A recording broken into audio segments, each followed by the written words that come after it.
A spat of incidents targeting Indians, Indian Americans and places of religious worship in United States have caused concern to the Indian diaspora in US. Just days after 57-year-old Suresh Bhai Patel was paralyzed after a brutal attack by the police in Alabama, another Indian who was living in US was shot dead in New Jersey on Sunday. 28-year-old Indian-American businessman Amit Patel was gunned down by an unidentified assailant in his family-owned liquor shop. Police investigation is underway and the CCTV footage is being examined for leads. However, no arrests have been made so far. Amit hailed from a small village in Khera district of Gujarat.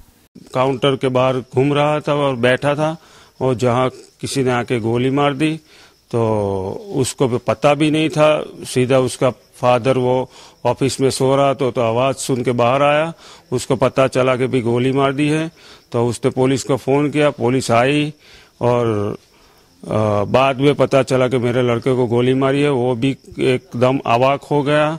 Political parties in India have condemned the fatal attack on Amit. ये वाकई चिंता का विषय है और हम आशा करते हैं कि अमेरिका जो एक लिबरल कंट्री है जहां किसी प्रकार का रेशियल प्रोफाइलिंग नहीं होना चाहिए, वहां अगर ऐसा हो रहा है तो अमेरिका इसको गंभीरता से लेगा और अमेरिका जरूर कोर्स करेक्शन करेगा। This is totally an unacceptable thing which happened there.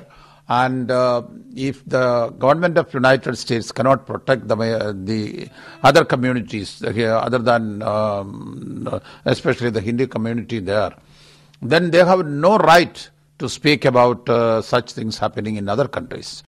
In another incident that has shocked the Indian community in the United States, a Hindu temple was vandalized with hate message and swastika spray printed on its wall in Washington. The temple is one of the largest Hindu temples in the entire Northwest America. Of late, incidents of vandalism of Hindu temples and gurudwaras have been on the rise in the United States. Bureau Report, DD News.